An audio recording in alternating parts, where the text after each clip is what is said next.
good, everybody? Welcome back to Other Us Boxing.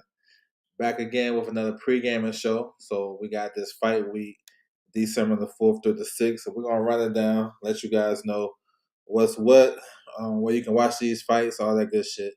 Before I get into it, I want to salute everybody coming through the building. Make sure you guys hit that like button and subscribe. All right, we're gonna get straight to it, man. Salute, real Josh in the building early in the chat. Salute to you. Um, Shaki and Fulton gonna be very interesting, very surprising. Fulton getting stopped inside 7. Okay, because a lot of people have been picking Fulton to win. Okay, let's get it. I hope so. Well, I hope it be exciting. I don't care who wins. I hope it be exciting. Salute to you, bro, coming through early in the chat. Marlon Prince in the building. What's good with you, bro? Salute as always. I appreciate you. Yes, sir. Let me see. Oh yeah, Janabet. Yeah, Janabet. Yeah. Yes, sir. Throw that boogeyman title out the window. All right, so we're gonna start with December the 4th, up in Thailand. This is at the WBC convention. So they having their convention this week. I think it ends on Friday. So we have a world title fight at the convention. This is a late replacement. We have CP Freshmart versus Junior Zarate for the WBC title at 108 pounds. The original opponent and the champion, Carlos Canizales, he had to pull out of the fight because of visa issues. He's from Venezuela, so I'm not sure what was the connection right there. So they basically stripped him, made him champion in recess, and they made this fight right here for the vacant title. So it is what it is. CP Freshmart got the home court advantage. You know, he's trying to become a 2 division world champion. You know, he was champion at 105. Now he's at 08. He lost his title to Oscar Collazo last year, and he didn't look good in that fight. He looked old, you know what I'm saying? So maybe it was the weight. He did move up, had like one fight, I believe.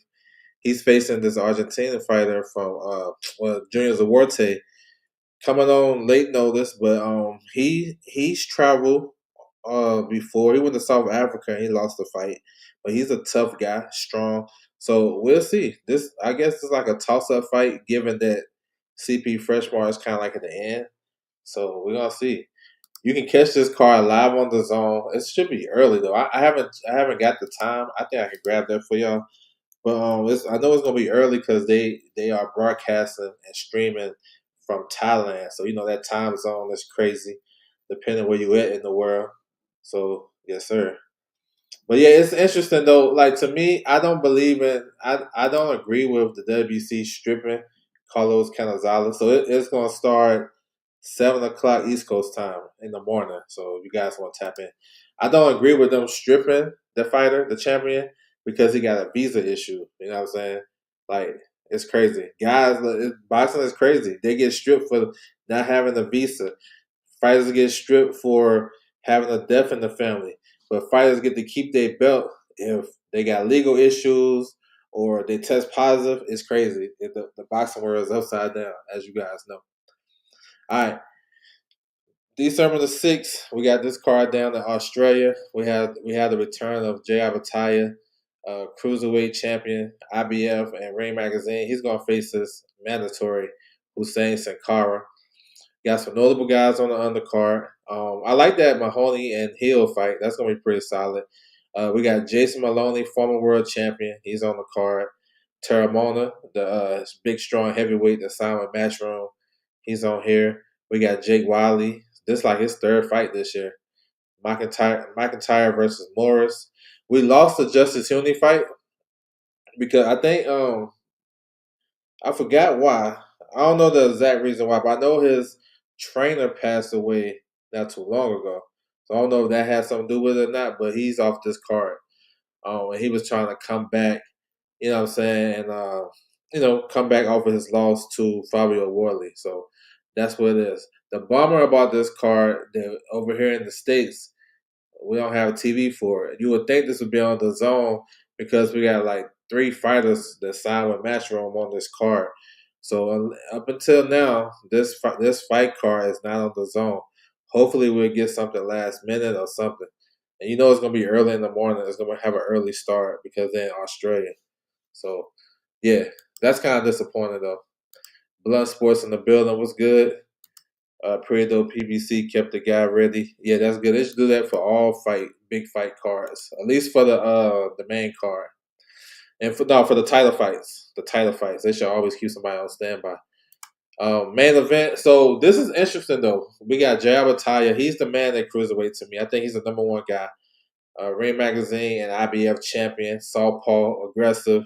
He's bringing that smoke. You know what I'm saying? And he's a very exciting fighter. This will be his third fight this year, so he's been active. He fought January. That was the original date for this mandatory defense. But Sankara, he suffered an ankle injury. He had to pull out. But since then, he had a fight in May, a little first round knockout, and now he got his position back. But Obitaya can fight, bro. I like the way he fight. He mean, he aggressive, and he bringing that smoke. He want unification. You know what I'm saying? And that's good. I like that he want that. And I think he will get that next. You know what I'm saying? We'll see. Sankara, if you guys haven't seen him, he fights out of Germany. He's a rough guy, rough, rugged guy, tough and rugged. He threw a lot of wild shots. He got a high knockout ratio, but against a certain level of competition. But maybe that power is translate. But he's 40 years old, so that's the downside. And this is a fight Obitaya should look good in. But because this guy if Sankara fights how I seen him on tape, this might be 2 or 3 rounds. You know what I'm saying? We'll see because he throw a lot of wild winging shots. But if you connect with it, it might be a problem. So we'll see. Obitaya, if he wins, he'll probably fight the winner between Badu Jack and Noel McKaylen, who is fighting a week later. And those guys already basically verbally agreed to fight. So we'll see. I'm looking forward to see Jabba because he's always exciting. He got 2 knockouts this year. Um, and let's see if he get another one. All right, so this one right here, I seen this on the zone. Um, I seen this on the zone schedule, so I'm gonna highlight it for sure. So we have this fight card. We got Melissa Mortensen versus Dakota Norek. So, little under the radar type of card. It's on the zone. So I basically what I be talking about on this show is what I'm gonna be watching. So I know y'all might be like, who the fuck is these guys? But this is what I'm gonna be watching. So I'm just basically giving you a sneak peek to my TV guide in boxing. So that's what it is. Don't charge it to me. Here's another one though. Now this one is interesting though. This is for the IBF light heavyweight title. Laney Daniels versus Sarah Rich. I don't know how I pronounced that wrong, but her first name is Sarah. I seen her fight. She like 6'1", big tall girl. She got a big jab. Well, she got a long range jab. She ain't probably the most skilled, but I think she fought Carissa in the amateurs. And I remember hearing her team calling out Carissa. They was trying to make this fight for unification. They try to add the WBO. But it's going to be for Laney Daniels' IBF title. We know Laney Daniels fought Carissa Shields in her last fight. So, this can be a possible if the German fighter wins, she may get an opportunity at Carissa Shields or a bigger name or something like that. Lane Daniels can fight. That performance that she had against Carissa, that's not how she normally fights. You know what I'm saying? So I don't know if she saw the aura or she just scared or whatever. But this is actually interesting because Sarah gonna have some issues trying to find Laney Daniels because she's kind of short and compact, and she like to move around the ring. So let's see. This gonna be live on the zone too. So yeah, I gotta watch it. I gotta tap in because you know what I'm saying. I gotta see because I like to forecast stuff. I like to see the landscape in each division. So I always gotta put my eyes on certain fighters in all divisions, especially if they at the top or fighting for world titles. So this is some shit I be doing. All right, we have a matchroom show from Monaco. This is a pretty good card right here. We got a decent fight at the top. Shabazz Masood versus Peter McGrail. This fight's at 122 pounds. But we got some good fights on the card. We have the return of Johnny Fisher. He's coming off a loss. He actually has a late replacement opponent. I have to correct that, but he has a late replacement opponent. So nothing too crazy. I know the opponent is undefeated, and I think he's from Croatia or some shit. But yeah, so he just need a get back win. He's coming off a loss to Dave Allen. He really should have lost twice. And let's see what he has left because he took a lot of punishment in that fight with in those two fights with Dave Allen. So let's see. You know, sometimes it only take one or two fights and these guys will be diminished. So he's on the card. You also have Metcalf versus Sean McComb. Hugo Metcalf is from Monaco. He's a hometown fighter. He's facing the southpaw Sean McComb. They fight for IBF regional title. We know Sean McComb. He's basically noted for the fight he had against Arnold Barbosa, where he got robbed. And his last fight, the last fight I seen, he fought a guy named Ben Crocker. He got dropped early in that fight, but he got back up to win by decision. And Metcalf, he used to be signed with. I'm not sure if he's still with Top Rank, but I think he is. But he's kind of been under the radar. He really ain't been fighting on a lot of Top Rank shows in the United States. He's just been basically fighting in Europe. So yeah, that's what's up with that. They fighting for a regional title at 140 for sure.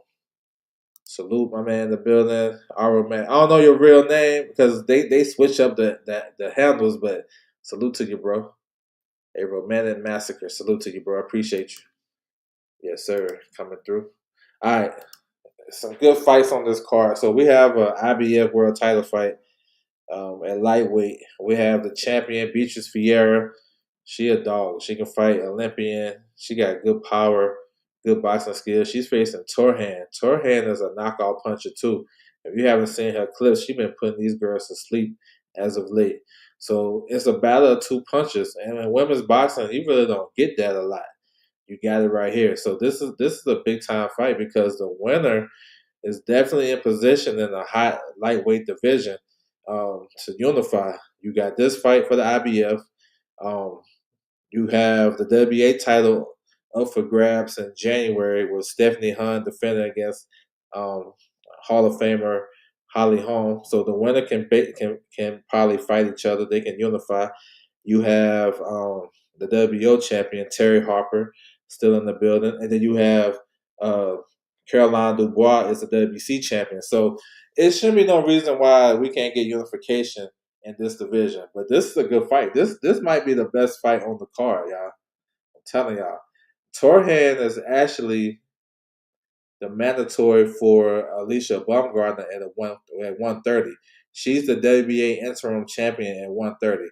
She can punch you. I'm telling you, this gonna be a good fight. Fiera actually has the better boxing skills. So but she can fight. She got some hands too. So we're gonna see. It's interesting though. And like I said, we don't really get two big punches in women's boxing. Lee Jackson in the building. What's good with you? Country Q. What's good, bro? Salute to you. I appreciate you, man. It's all good coming through. Jared Anderson and Bacoli been posting a lot. You think they got anything coming? Maybe Jared Anderson. I don't know about Bacoli. You know what I'm saying? Bacoli up and down. I don't think they mess with Bacoli until he dropped that weight and get down to like at least 280. You know what I'm saying? I don't know. But Jared Anderson, I can see him back maybe on one of these I can see look, Top Rank having a card in Puerto Rico with Xander Zayas. Maybe Jared Anderson get on that. Maybe he get on the Shakur card. I don't know. But I don't think he gonna fight Bacoli if that's what you're saying. But maybe they got some coming. Hopefully. All right, this another good fight. They got a lot of stuff at stake as well. You have Conor Walker versus Pat McCormick. This is for a WBA regional and an IBF regional. Um, so basically, the winner of this fight can possibly get a world title fight against Lewis Crocker, the IBF champion, because he got a fight date coming up in April, and he probably ain't gonna fight a big name, and that's a good in-house matchroom fight. So Conor Walker is an aggressive fighter. He's gonna come forward, put a lot of pressure, and actually Conor Walker fought Lewis Crocker too. They had a good fight. McCormick is well schooled, good boxer, and he's coming on being a solid puncher too. But he's more so of a boxer and a technician. And he has the advantage because I think he can walk Conor Walker into a lot of shots him being overzealous and aggressive. I think McCormick has the edge in that fight. I expect him to win, but hey, Conor Walker is tough. He's gonna bring that shit. So yeah, the winner is look, they got high stakes because they can get a world title shot with a win. So let's see. And then the main event, real good fight between two good southpaws, Masu versus McGrail. This fight been postponed on and off. We finally getting it. Masu is a good boxer. Not like a crazy puncher, but he a good boxer. He beat my guy Liam Davies pretty good. Outboxed him. He won like 8-9 rounds. Real good performance. But we haven't seen him in a long time. Peter McGrail is a good fighter too. He been coming along. I know he got knocked out a couple fights ago, but since then he been on a nice little tear. I think this is a solid fight right here. This is a real good fight because both of these guys got high skill level, and it's for the IBO and European title. So yeah, at 122 pounds. So these guys, the winner of this, move on to bigger and better fights at 122, trying to position themselves for a big time fight at the top of the division. Naoya anyway is undisputed. If he wins in December, he gonna fight Jontu. And you never know if these titles are gonna become vacant or whatever. So these guys will be in a good position. The winner will be in a good position.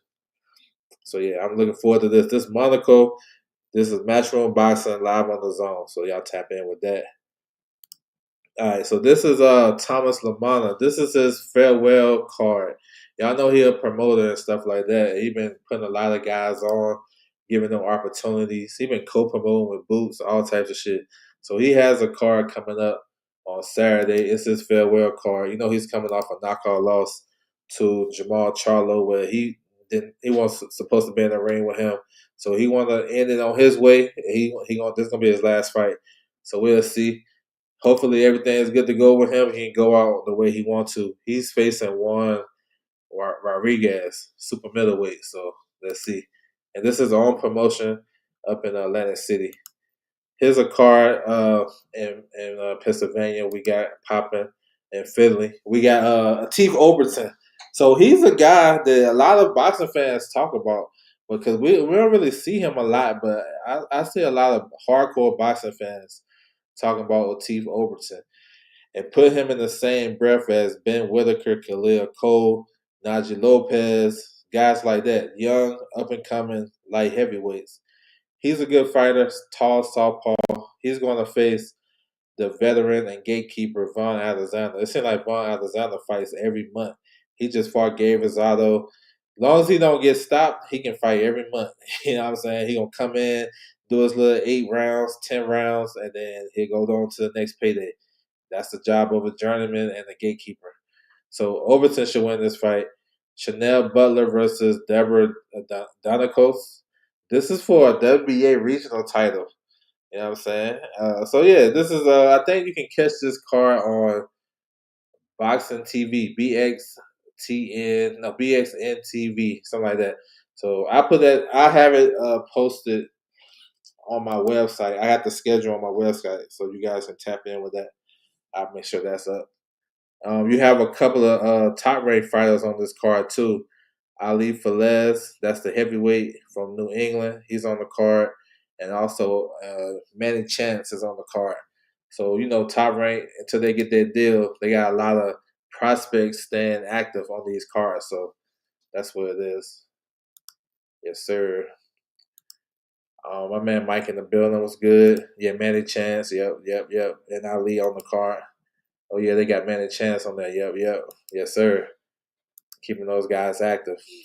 All right, now we're gonna talk about the big one. So we got Pitbull Cruz versus Lamont Roach. We know we got some drama today.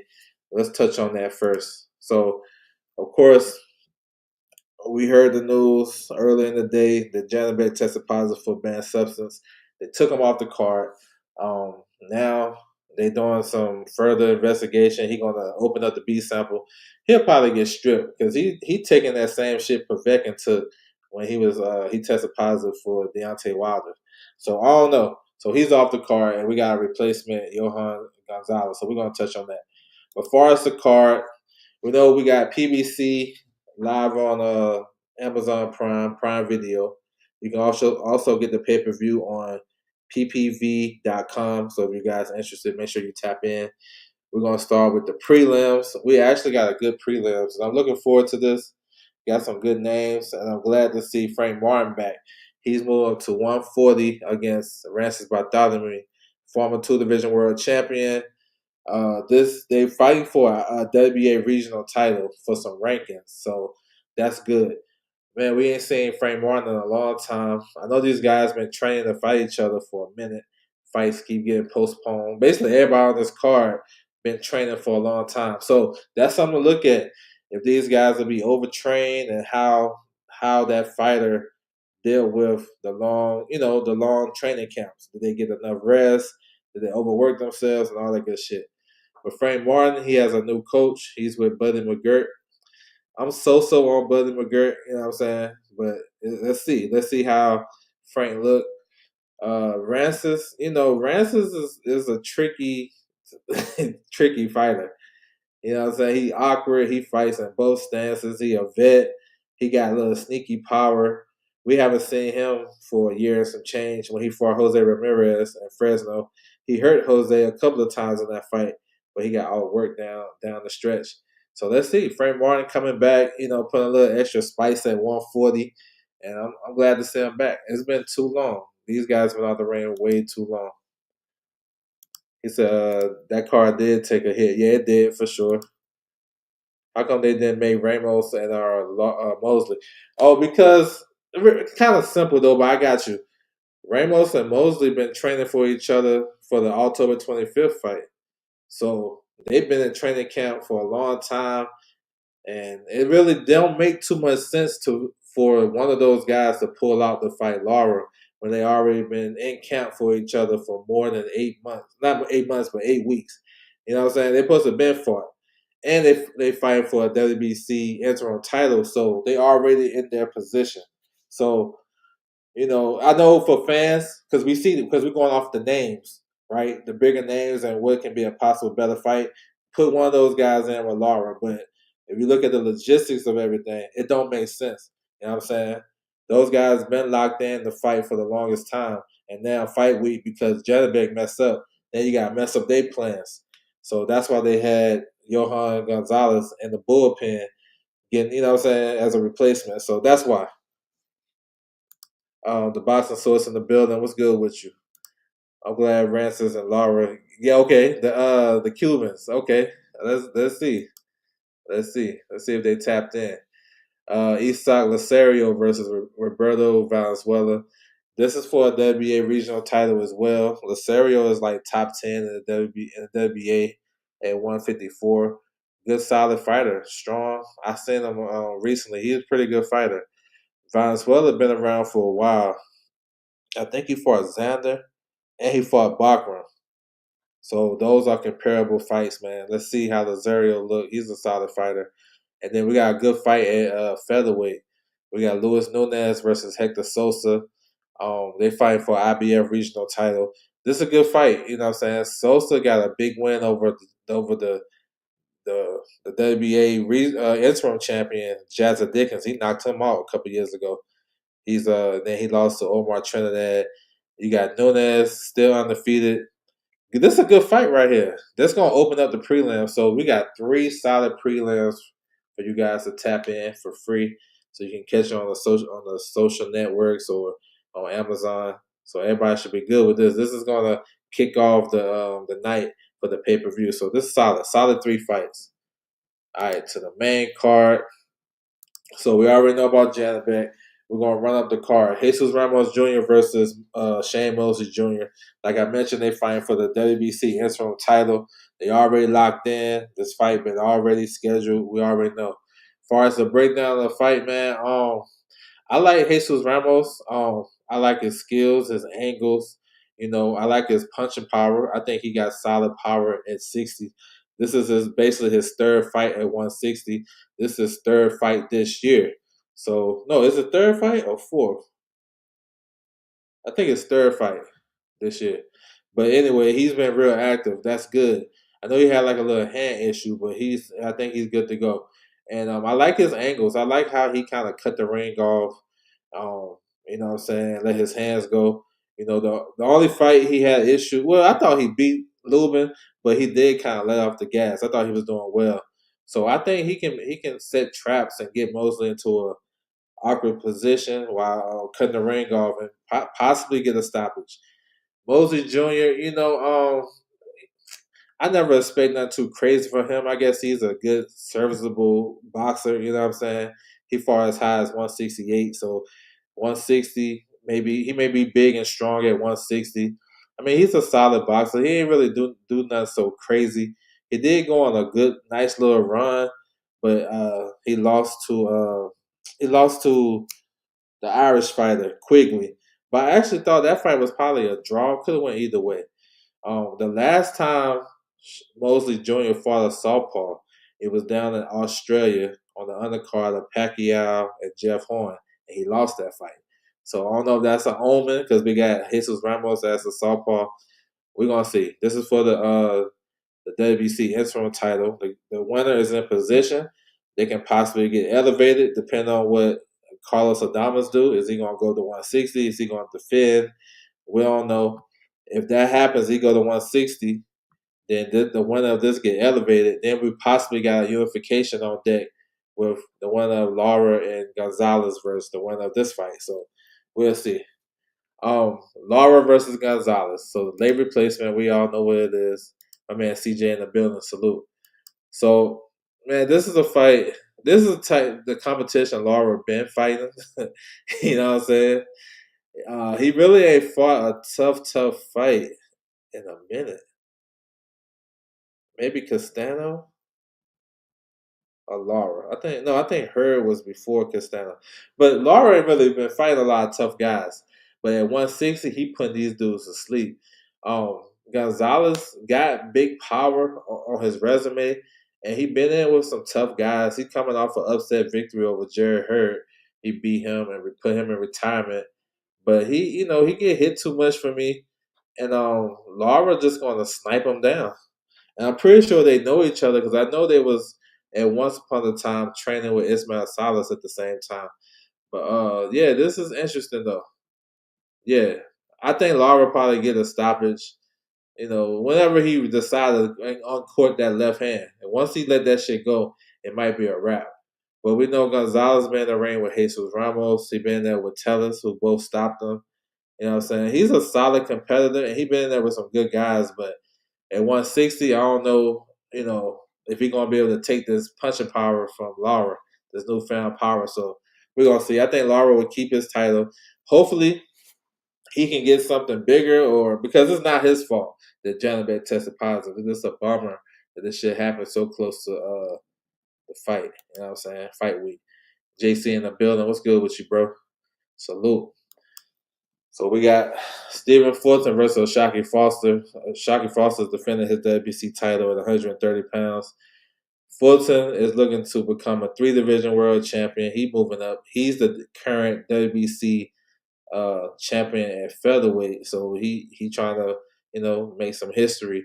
A lot of people going back and forth about this fight, and it's real interesting. You know what I'm saying? Fulton definitely must see something in Foster that he like, bro, give me him. You know what I'm saying? I know Foster is a good fighter. The thing I don't like about his game, he's kind of let rounds just slip by. Like the mid rounds, he'll just let it just. I don't know if he's going through the motions or he's not stepping on the gas. Maybe he's not assertive enough. I think O'Shawn Foster got a lot of skills. He's strong. He's a big puncher too. You know what I'm saying? He been at 130 for a minute. You know what I'm saying? I'm not sure if he's tight at the weight. Maybe he is, but I feel like he can be a little bit more aggressive with his style. He do switch it. He can switch southpaw, orthodox. He can switch depending on the situation. But I like him, and he's clutch. O'Shaquie Foster is clutch. He scored a lot of late knockouts and knockdowns late in fights. So to kind of solidify, like the fight he had against Nova and Conceiao, stuff like that, like he'll come on late. And then he had a late knockdown against Yakovov. He stopped Rocky Hernandez late when he needed a knockout. So I just like O'Shaquie Foster to exert himself. I think he got good skills, and he may be the quicker guy, but we'll see. Fulton is more of a workman type of fighter. Real smart, got good skills too. Him moving up to 130, I want to see how that look. You know what I'm saying? Because I feel like he ain't doing it the right way. Because he just jumped to 26, and then him blowing up in weight, walking around 164, right? 160, something like that, and got to make 130. That's going to catch up with you sometime. You know what I'm saying? It's going to catch up on you one day. Is this the time? I don't know. He's facing probably the biggest puncher that he's faced since anyway. I mean, Shaki Foster is a big puncher. He just, I don't know if he gets stuck into want to box and be all that shit. I think he's actually better when he's aggressive. You know what I'm saying? But we're gonna see. I think technically it's gonna be a good fight. I think because Fulton is one of those ones where he can trick you out of your position, like how Devin Haney fights. He know how to win rounds. That's what I mean to say. That may sound crazy, but Fulton know how to win rounds. So if it's like a quiet round, Fulton know how to like tie you up, work on the inside, then get that round, or land a couple jabs here and there, tie you up, walk you over here, then he win that round. Those guys are veterans. You know what I'm saying? They're real smart. And I think Shock Foster can get caught up in that shit and fuck around. You look up, he down. You know what I'm saying? So it's interesting. Interesting fight. I was going back and forth for who I was gonna pick. Um, I think Fulton gonna end up edging this out. But I like Shock Foster though. But I think Fulton gonna end up edging it out. We'll see. He said the tomato can crusher need a little boost. Are you talking about Janabet? Yeah, he's not sure of himself. Main event: Pitbull Cruz versus Lamont Roach. Now this fight actually has a chance to be real exciting because I can see both guys sitting in the pocket and thumping. That's what Pitbull Cruz want to do anyway. I think Lamont Roach, he's coming off a big performance where he should have got the win.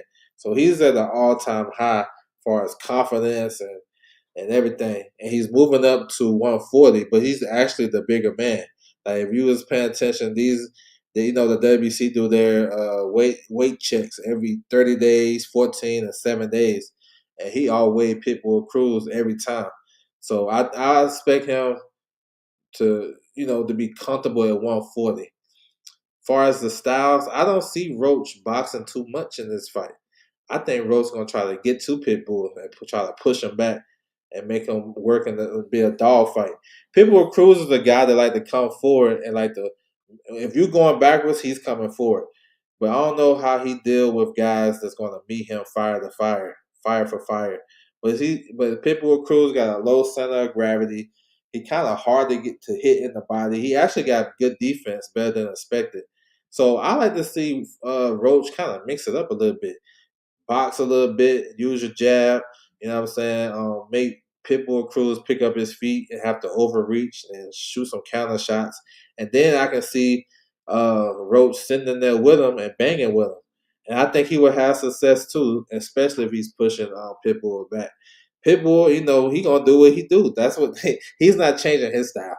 He can't. He's 5'2", 5'3". You know what I'm saying? He gonna do what he do. Then he can do some stuff to make his game a little better. I think his footwork in the inside can be a little better, especially when he pivoting out and then shooting shots, uppercuts and stuff like that. Maybe he can time something I do like that he do. He time like his overhand rights and hooks. So basically he'll throw his left hook to where the fighter gonna be at. And you end up connecting with that shit. So I think, he can be a little rough and tough and test. He been at 140 a couple of times. So maybe he feel like he's the bigger guy. But I think Roach gonna be the bigger guy, and Roach got more versatile than me. But let's see if we get caught in Pitbull's fight, and Pitbull is all hustling him and hitting him with hard shots and stuff like that. It could be a fight that he can't, a fight that he's in that he can't get out of. But it's interesting though. I think it's gonna be a good fight though. Yeah, I don't think it's gonna be like something boring or something like that. I hope it's not that. But yeah, big time opportunity for both guys. They got the WBC interim title on the line. The winner, shoot, in a good position. You know what I'm saying? In a good position because they can fight just about anybody, and they'll be a high commodity. So we're gonna see. I think it's a good fight. He said Lamont by decision. I like Lamont too by decision. You know what I'm saying? He said on some B Norman shit. Scooter looks superb in the Fig fight rematch, but Castro, yeah, he looked solid in that fight. You know what I'm saying? Figueroa didn't look good in that fight. TJ in the building, what's good with you? Winston Lee. So yeah, I got Lamont Roach by decision. I got Fulton by decision, close, but I think Foster can do some things too. I don't know. I might flip flop on Fulton and Foster. I'm gonna say that. But right now, I got Fulton. I got Laura by KO, maybe mid rounds, and I got Ramos winning a decision. And I say that because I think Mosley gonna be able to hang tough in there.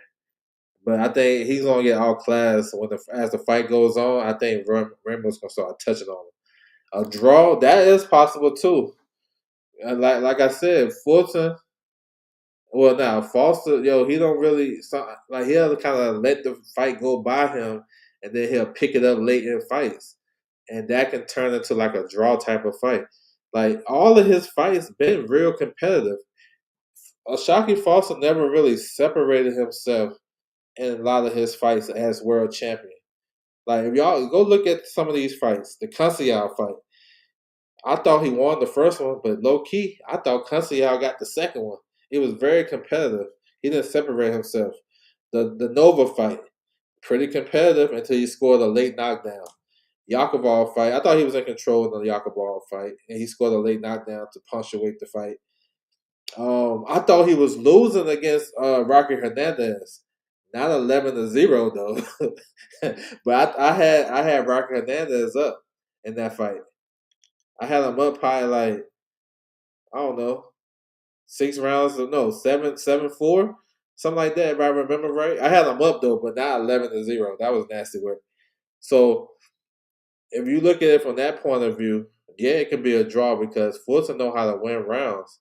You know what I'm saying? He's a workman like guy, so he can kind of outwork and out hustle Foster. And Foster may not think Fulton can do nothing or doing anything in the rounds, but if you look up, Fulton can be up.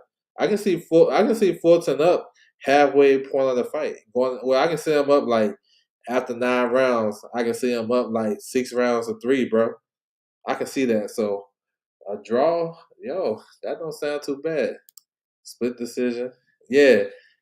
I'm saying he have a lot of close fights, so maybe that's what they see. And another thing, Bozy in this right here. If he get a win with Stephen Fulton, he's trainer of the year. For me, he's trainer of the year. You know what I'm saying? Um, so that's another thing for him. He's on a hot streak right now, and I think if he can get a win, it's a lot of key elements in this, man. I'm looking forward to it. It's a good card to me. I mean, even with Janet Beck, that is a hit to the card, but still, it's still a good card. And I'm glad they was able to get a new opponent for Laura at short notice. Foster is from Texas, though. They know, yeah, but shoot, Foster gonna have to put on a real. He gonna have to have a performance like he had against Ray Vargas. He's a away fighter, even though he's from Texas. He's a away fighter. He's a top ranked fighter fighting on PBC. PBC then, I mean, excuse me, top rank ain't have nothing for Foster. They didn't even want to do the in-house unification with him and Navarrete. They didn't have shit for him. They even got his ass beat so Canciel can go to Brazil and show up the green belt just to go give it right back in the next fight. So they don't really got nothing for him. You know what I'm saying? So he gonna have to put on a great performance and separate himself from the smaller man. Fight like a big man. Assert yourself. Get your jab going. Um, Figure out which stance gonna work for you, and then just start to assert yourself and make Fulton hesitant. You know what I'm saying? Because I think Foster is a big puncher. He can punch. He just I don't know. He just be going through the motions. Lamont going to battle all the Cruz fans. Yeah, now he's definitely in the Lions den. But I can see him trying to take it to Pitbull Cruz to kind of quiet the crowd, and we're gonna see. It's a good card though. You know what I'm saying? Laura gonna get busy. You know what I'm saying? That's not like a good matchup on paper, But Lara knocking shit out at 160. So let's see. So that's my time, man. Salute to everybody coming through the building. Hopefully, everybody get an opportunity to check out the fights this week. Like I said, it's a good card. You got a little bit of everything. I'm gonna run it down real quick. Then we're gonna close it out. We got this fight card on Thursday. This is from the WBC convention. It's for the WBC. It's a vacant WBC title on the line. It's a Duarte versus knockout CP Freshmark. So yeah, that's on deck. Jai Bataya is making a mandatory defense in Australia, December the 6th. Hopefully, we get some US TV for this. I'm sick that this ain't on the zone, because I ain't gonna lie, I be looking forward to getting up early. You know what I'm saying, to set my time to get up to watch these fights, and then you know what I'm saying. I'm just in that mode right now. So we got this world title fight in Germany. This will be on the zone. Sesherwich. I know I said that shit wrong, but her first name's Sarah. She's a 6 foot fighter, tall, rangy. You know what I'm saying? She's gonna fight Lonnie Daniels for her IBL title. She was able to keep her title when she lost to Carissa Shields. She's gonna make a defense in Germany, and this will be live on the zone. So you guys tap in. We have the Matchroom show from Monaco. So you got a good main event. Shabazz Masood versus Peter McGrail. I like that fight. Conor Walker versus Pat McCormick. That's a good fight. And the winner of that fight can get a world title shot. Beatrice Fiera versus Evlief Turhan. That's gonna be a banger right there. That's gonna be a banger. And then we got Johnny Fisher back. Sean McComb versus Hugo Metcalf.